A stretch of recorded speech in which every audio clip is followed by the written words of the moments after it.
Армысыздар, құрметті оқушылар. Бүгінгі біздің тақырыбымыз Қасым хан тұсында қазақ хандығының күшеюі. Қазақ хандығына жалпы тоқталатын болсақ, Керей мен Жәнібектен кейін билік басында Бұрындық хан отырған еді.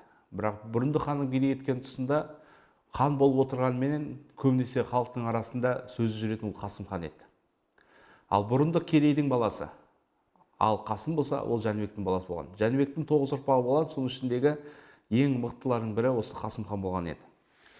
Енді дерек бойынша тоқталатын болсақ, Бабырдың дерегінде жұрттың айтуына қарағанда дейді, қазақ сұлтандары мен хандарының ішіндегі Қасым хан сияқты бағындыра алмаған дейді. Оның құрамдағы 300 құрамға дейін әскер жеткен еді дейді. Ең мықты хандардың бірі болды дейді. Келесі дерек көзінде Мұхаммед Хайдар Дулатидің тарихи Рашиди атты дерегінде. Бұл деректе Джоштан кейін бұл жұртта дейді, бұл секілді өте мықты хан болмаған еді дейді. Ал келесі деректе Қадырғали Жалайырдың дерегі бойынша Жәнібек ханның ұлдарының арасында ең беделдісі бұл Қасым хан еді дейді.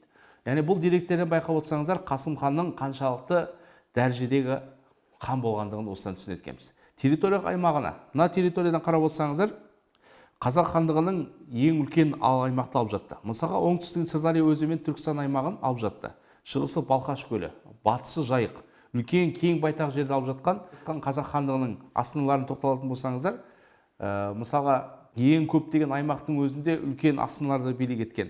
Ал Қасым хан кезінде қазақ хандығының аумағында жалпы Қарқаралы тауларына дейін, одан кейін шекарасының өзін Жайықтың өзені, Еділ, Дон деп жаңағы біздер сипаттаймыз, Еділ өзенінің бойына дейін алып жатқан. Одан кейін 1513 жылы Сайрам қаласын басып алып, қазақ хандарының жалпы Қасым хан тұсындағы астанасының рөлін атқарған қалалардың бірі бұл Сығанақ қаласы. Кейін көшіріліп, оны Түркістан қаласына аударады.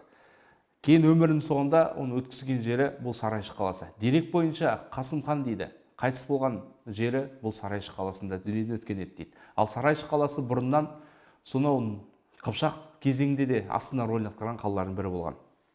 Енді Қасым ханның тұсындағы ішкі саясаты. Бұрын соңды болмаған қазақ халқында 1 миллионға дейін халық саны жеткен. Сонымен қатар әскер саны 300 мыңға дейін артты. Қасымның билігі тұсында қазақтың территориясы кеңейді. Яғни осы кезеңде бүткіл сонда сырт жақта ең мықты деген мен деген мемлекеттердің өзі осы Қасым ханның тұсында тани бастаған еді. Яғни сонда дәуірлеу кезеңі жүзеге асырылды. Қасым ханның тұсында ең қиын кезеңде жалпы билікке басына келген хан болып істеледі. Сол себепті бұл ішкі тұрақтылықты сақтап қалу үшін өзінің Қасым ханның қасқа жолы деген заңдар жинағын шығарды. Бұл заңдар жинағын өзің білесіздер, Шыңғыс ханның жасақ яссы заңдарының негізіне сүйене отырып жасалынған дейді. 5 заңнан тұрды, қарап отырсаңыздар, мүлік заңы, қылмыстық заң, әскери заң, елшілік салт ережесі, жұртшылық заңы болып сипатталады екен. Бұл заңдар арқасында осы Қасым ханның тұсында бүткіл қазақ халқының бір жақты, ішкі жақта тұрақтылықтың орнына үлкен себеп болған еді. Ал сыртқы саясатты тоқталатын болсақ, негізінен Қасым хан не үшін соғысты? Сыр бойында қалалар үшін соғыс жүргізген еді. Сыр бойында қалаларды иелік ету, бұл бірнеше Қасым хан билік етіп отырса, екінші ретінде сыр бойында қалалары Шайбанидің билік етіп отқан уақыт еді. Екеуінің арасындағы алма-кезек соғыстар жүзеге асырылып отырды. Сонымен қатар, Жетісу жерінде билік Моғолстан ханы Сайд ханның қолында еді. Бұл Сайд ханның билік ету тұсында жаңағы Шайбаниліктерге қарсы соғыс жүргізейін деген кезде Қасым ханнан келіп көмек сұрайды. Сонда Қасым хан ол күз уақыты еді. Яғни қысқа дайындалмаса, яғни қыстың күні бүткіл халықтың қырылып қалуы үлкен қаупі бар еді. Сол себепті бұл Сайд ханға жауап берген кезде жоқ деп айтады. Яғни бұл соны естігеннен кейін Сайд хан амал жоқ, Шығыс Түркістан аймағына көшіп кетуге тура келді. Содан кейін бастап Қасым ханның тұсында Жетісу жерде Қасым ханға тікелей қараған еді. Енді Сайд хан туралы тоқталатын болсақ, Моғолстанның ханы бұл Сайд хан шын мәнісінде Қасым ханды қатты құрметтеген еді. Себебі Қасым ханның жалпы жандағы бүткіл көршілерінің барлығы үлкен, одан қорқыныш болған. Сонымен қатар Қасым хан билігі кезінде дипломатиялық байланыс Еділ бойындағы елдермен де мықты қарым-қатынас жасай білді. Сол кезеңнің өзінде Ресейдің өзі тани білген, Моғолстанмен достық қарым-қатынас орната білген. Сырдария бойында қалалар үшін Мұхаммед Шайбанимен ғана үлкен соғыс жүргізіп отырды. Алмалы кезек. Олай болса, 16 ғасырдың бірінші жартысында қазақ хандығының жалпы жағдайы тәуелсіз дербес елге жетті.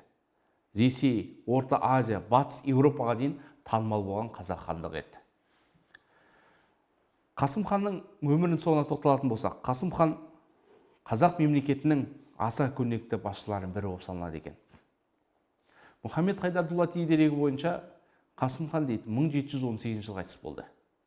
Ал орыс деректерінде 1523 жылы қайтыс болған еді. Яғни екеуінің деректің арасында қарасаңыздар 1518-де Мұхаммед Хайдар Дулати қайтыс болды дейді, ал орыс деректерінде 1523. Енді біздер қазақ хандығын жалпы құрылуына байланысты ең көп сілтеме ұстайтынымыз бұл әрине Мұхаммед Хайдар Дулатидің тарихи рашиди еңбегіне көп арқа сүйейді екенбіз. Себебі объективті тұрғыда көп нақты мәліметтер жазылған екен. Олай болса Қасым ханның тұсында қазақ хандығы өрледі, дамыды. Қасым хан қайтыс болғаннан кейін қазақ жерінде біраз үлкен қиыншылықтар тұрды. Оны келесі сабақта біле аласыздар. Бүгінгі сабақ аяқталды. Сау болыңыздар.